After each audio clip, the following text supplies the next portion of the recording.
Hi friends, piece ಕಿಚನ್ಗೆ ಸ್ವಾಗತ. ನಾವು ಇವತ್ತು ಮಾಡುತ್ತಿರುವ ರೆಸಿಪಿ ರುಚಿಕರವಾದ ಶಾವಿಗೆ ಬಾತು. ಹಾಗಿದ್ರೆ ನಮ್ಮ ವಿಡಿಯೋ ನೋಡೋದಕ್ಕಿಂತ ಮುಂಚೆ ಪ್ಲೀಸ್ ನಮ್ಮ ಚಾನಲ್ನ ಸಬ್ಸ್ಕ್ರೈಬ್ ಮಾಡಿ, ಸಪೋರ್ಟ್ ಮಾಡಿ, ಲೈಕ್ ಮಾಡಿ, ಶೇರ್ ಮಾಡಿ, ಪಕ್ಕದಲ್ಲೇ ಕಾಣೋ ಬೆಲ್ ಲೈಕ್ ಮೇಲೆ ಕ್ಲಿಕ್ ಮಾಡಿ. ಹಾಗಿದ್ರೆ ರುಚಿಕರವಾದ ಶಾವಿಗೆ ಬಾತ್ ಮಾಡೋ ವಿಧಾನ ಹೇಗೆ ನೋಡೋಣ ಬನ್ನಿ. ನಾನು ಇಲ್ಲಿ ಫಸ್ಟು ಒಂದು ಪ್ಯಾನ್ ತೊಗೊಂಡಿದ್ದೀನಿ. ಪ್ಯಾನ್ಗೆ ಒಂದು 2 ಟೇಬಲ್ ಸ್ಪೂನ್ ಆಗೋವಷ್ಟು ಆಯಿಲ್ನ ಸೇರಿಸ್ಕೊತಾ ಇದ್ದೀನಿ.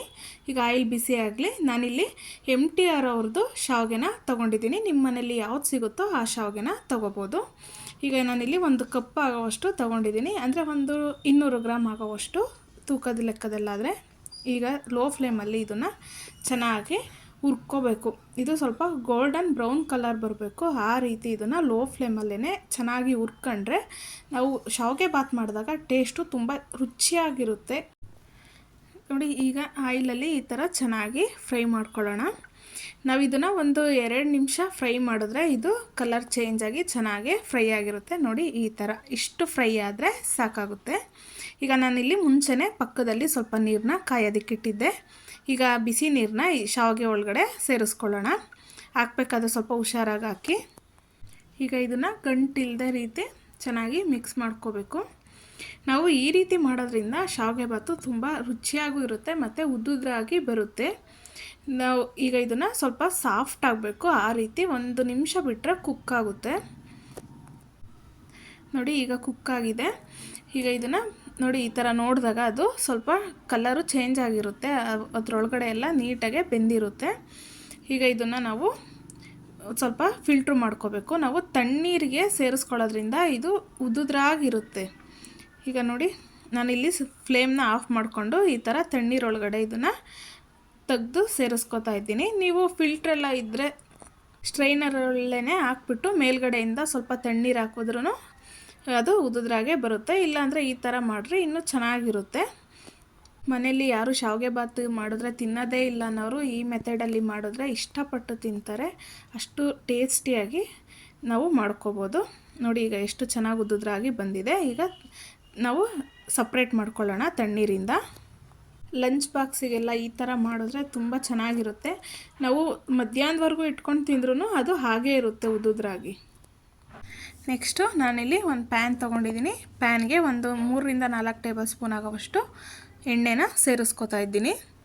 ನೀವು ಎಣ್ಣೆ ಬದಲಿಗೆ ತುಪ್ಪನೂ ಸೇರಿಸ್ಕೋಬೋದು. ಈಗ ನಾನು 1 ಟೇಬಲ್ ಸ್ಪೂನ್ ಆಗೋವಷ್ಟು ಸಾಸಿವೆ ಮತ್ತು ಜೀರಿಗೆನ ಸೇರಿಸ್ಕೊತಾ ಇದ್ದೀನಿ. ಹಾಗೆ 1 ಟೇಬಲ್ ಸ್ಪೂನ್ ಆಗೋವಷ್ಟು ಉದ್ದಿನಬೇಳೆ ಮತ್ತು ಕಡಲೆಬೇಳೆನೂ ಸೇರಿಸ್ಕೊತಾ ಇದ್ದೀನಿ. ನಿಮಗೆ ಇದಕ್ಕೆ ಕಡಲೆ ಬೀಜ ಎಲ್ಲನೂ ಸೇರಿಸ್ಕೋಬೋದು. ಈಗ ಇದನ್ನು ಫ್ರೈ ಮಾಡ್ಕೊಳ್ಳೋಣ. ಲೋ ಫ್ಲೇಮಲ್ಲಿ ಇಟ್ಕೊಂಡೇ ಫ್ರೈ ಮಾಡ್ಕೋಬೇಕು. ಲೋ ಫ್ಲೇಮಲ್ಲಿ ಇಟ್ಕೊಂಡು ಫ್ರೈ ಮಾಡ್ಕೊಂಡ್ರೆ ಇದು ಕ್ರಂಚಿಯಾಗಿರುತ್ತೆ. ತಿನ್ನಬೇಕಾದ್ರೆ ಮಧ್ಯದಲ್ಲಿ ಚೆನ್ನಾಗೇ ಸಿಗುತ್ತೆ. ನಾವು ಹೈ ಫ್ಲೇಮ್ ಇಟ್ಬಿಟ್ರೆ ಬೇಗ ಕಲರ್ ಚೇಂಜ್ ಆಗಿಬಿಡುತ್ತೆ, ಟೇಸ್ಟು ಬೇರೆ ಥರನೇ ಬರುತ್ತೆ. ಈಗ ಇದಕ್ಕೆ ನಾನು ಒಂದು ದಪ್ಪ ಸೈಜ್ ಈರುಳ್ಳಿನ ಸ್ಲೈಸಾಗಿ ಕಟ್ ಮಾಡಿ ಸೇರಿಸ್ಕೊತಾ ಇದ್ದೀನಿ. ನೀವು ಸಣ್ಣಗೆ ಬೇಕು ಅಂದರೆ ಸಣ್ಣಗೂ ಚಾಪ್ ಮಾಡಿ ಸೇರಿಸ್ಕೋಬೋದು. ಈಗ ಇದರಲ್ಲಿ ಹಸಿ ವಾಸನೆ ಎಲ್ಲ ಹೋಗಬೇಕು. ಆ ರೀತಿ ನಾವು ಫ್ರೈ ಮಾಡ್ಕೊಳ್ಳೋಣ. ನೋಡಿ, ಈಗ ಇದು ಫ್ರೈ ಆಗಿದೆ. ಇದಕ್ಕೆ ನಾನು ಖಾರಕ್ಕೆ ಹಸಿಮೆಣ್ಸಿಕಾಯಿನ ಸೇರಿಸ್ಕೊತಾ ಇದ್ದೀನಿ, ಕಟ್ ಮಾಡಿ ಸಣ್ಣಗೆ. ಮತ್ತು ಕರಿಬೇವಿನ ಸೊಪ್ಪು, ಹಸಿ ಕರಿಬೇವಿನ ಸೊಪ್ಪು ಹಾಕ್ಕೊಂಡ್ರೆ ಚೆನ್ನಾಗಿರುತ್ತೆ ಫ್ಲೇವರೆಲ್ಲ. ಈಗ ಇದನ್ನು ಸ್ವಲ್ಪ ಫ್ರೈ ಮಾಡ್ಕೊಳ್ಳೋಣ. ನಿಮಗೆ ಹಸಿಮೆಣ್ಸಿಕಾಯಿ ತಿಂದರೆ ಗ್ಯಾಸ್ಟ್ರೈಟಿಸ್ ಎಲ್ಲ ಆಗುತ್ತೆ ಅಂದರೆ ನೀವು ಒಣಮೆಣ್ಸಿಕಾಯಿನೂ ಸೇರಿಸ್ಕೋಬೋದು. ನಾನಿಲ್ಲಿ 2 ಅರ್ಧ ಹಾಕ್ಕೊಂಡಿದ್ದೀನಿ. ಈಗ ಸ್ವಲ್ಪ ಒಣಮೆಣ್ಸಿನ್ಕಾಯಿನೂ ಸೇರಿಸ್ಕೊಂಡು ಫ್ರೈ ಮಾಡ್ಕೊತಾ ಇದ್ದೀನಿ. ನಿಮಗೆ ಹಸಿಮೆಣ್ಸಿಕಾಯಿ ತಿಂದರೆ ತುಂಬ ಗ್ಯಾಸ್ಟ್ರಿಕ್ ಆಗುತ್ತೆ, ಆಗೋದೇ ಇಲ್ಲ ಅಂದಾಗ ನೀವು ಈ ರೀತಿ ಒಣಮೆಣ್ಸಿಕಾಯಿ ಹಾಕ್ಕೊಂಡು ಮಾಡ್ಕೊಳ್ಳಿ, ಹೆಲ್ತು ಚೆನ್ನಾಗಿರುತ್ತೆ. ಈಗ ಇದನ್ನೆಲ್ಲ ಸ್ವಲ್ಪ ಫ್ರೈ ಮಾಡ್ಕೊಳ್ಳೋಣ. ಈಗ ಇದಕ್ಕೆ ನಾನು ಒಂದು ಮೀಡಿಯಮ್ ಸೈಜ್ ಟೊಮೊಟೊನ ಕಟ್ ಮಾಡಿ ಸೇರಿಸ್ಕೊತಾ ಇದ್ದೀನಿ. ನಿಮಗೆ ಟೊಮೊಟೊ ಎಲ್ಲ ಇಷ್ಟ ಇಲ್ಲ ಅಂದರೆ ನೀವು ಕೊನೆಯಲ್ಲಿ ಸ್ವಲ್ಪ ನಿಂಬೆ ರಸನೂ ಸೇರಿಸ್ಕೋಬೋದು. ಇಲ್ಲ ಟೊಮೊಟೊ ಎಲ್ಲ ಇಷ್ಟಪಡೋರಾದರೆ ಈ ರೀತಿ ಟೊಮೊಟೊ ಎಲ್ಲ ಹಾಕಿ ಮಾಡಿ, ತುಂಬ ಚೆನ್ನಾಗಿ ಬರುತ್ತೆ ಟೇಸ್ಟು. ನಾವು ಡೈರೆಕ್ಟು ಶಾವಿಗೆನ ಬೇಯಿಸ್ಕೊಳ್ದಲ್ಲೇ ಹಾಗೆ ಮಾಡೋದ್ರಿಂದ ಸ್ವಲ್ಪ ಮುದ್ದೆ ಥರ ಎಲ್ಲ ಆಗಿರುತ್ತೆ. ಕೆಲವರು ಇಷ್ಟಪಡಲ್ಲ ಆ ರೀತಿ ತಿನ್ನೋದಕ್ಕೆ. ನಾನು ಹೇಳ್ಕೊಡೋ ಮೆಥಡಲ್ಲಿ ಮಾಡಿದ್ರೆ ತುಂಬ ಚೆನ್ನಾಗಿ ಬರುತ್ತೆ, ಎಲ್ಲರೂ ಇಷ್ಟಪಟ್ಟು ತಿಂತಾರೆ. ಈಗ ಇದು ಫ್ರೈ ಆಗಿದೆ. ಅದಕ್ಕೆ ನಾನು ಸ್ವಲ್ಪ ಹಸಿ ಬಟಾಣಿನ ಸೇರಿಸ್ಕೊತಾ ಇದ್ದೀನಿ. ಹಾಗೆ ಇದಕ್ಕೆ ಒಂದು ಚಿಕ್ಕ ಕ್ಯಾರೆಟ್ನ ಕಟ್ ಮಾಡಿ ಸೇರಿಸ್ಕೊತಾ ಇದ್ದೀನಿ. ನಿಮಗೆ ಕ್ಯಾರೆಟ್ ಎಲ್ಲ ಕಟ್ ಮಾಡಿ ಸೇರಿಸ್ಕೊಂಡು ಇಷ್ಟ ಇಲ್ಲ ಅಂದರೆ ತುರಿದು ಸೇರಿಸ್ಕೋಬೋದು. ಈಗ ಒಂದು 3-4 ಬೀನ್ಸ್ನ ಸಣ್ಣ ಸಣ್ಣಗೆ ಕಟ್ ಮಾಡಿ ಸೇರಿಸ್ಕೊತಾ ಇದ್ದೀನಿ. ನಾವು ಶಾವಿಗೆ ಬಾತ್ಗೆ ತರಕಾರಿ ಹಾಕೋದ್ರಿಂದ ಸ್ವಲ್ಪ ತುಂಬ ಚೆನ್ನಾಗಿ ಬರುತ್ತೆ. ಈಗ ಇದನ್ನೆಲ್ಲ ಚೆನ್ನಾಗಿ ಫ್ರೈ ಮಾಡ್ಕೊಳ್ಳೋಣ.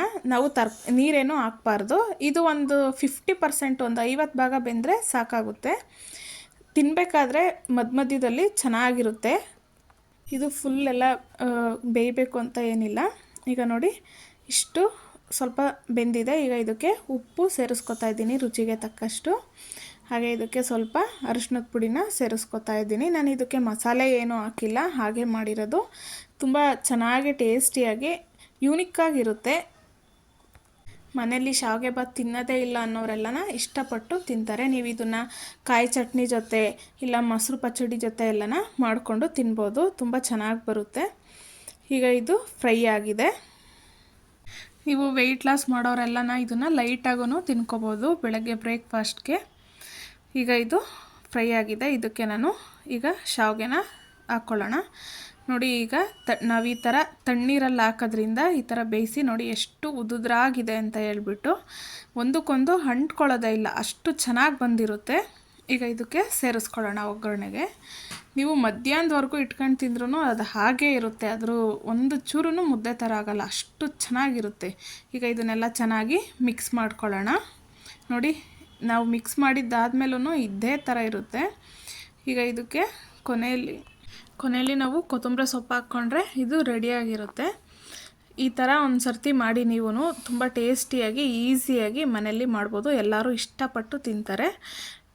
ಮತ್ತಷ್ಟು ಈಸಿ ರೆಸಿಪಿಗೋಸ್ಕರ MP's ಕಿಚನ್ನ ಫಾಲೋ ಮಾಡಿ. ಯಾರಾದರೂ ಫಸ್ಟ್ ಟೈಮ್ ನಮ್ಮ ವಿಡಿಯೋ ನೋಡ್ತಾ ಇದ್ದರೆ ದಯವಿಟ್ಟು ಈಗ ಸಬ್ಸ್ಕ್ರೈಬ್ ಮಾಡ್ಕೊಳ್ಳಿ.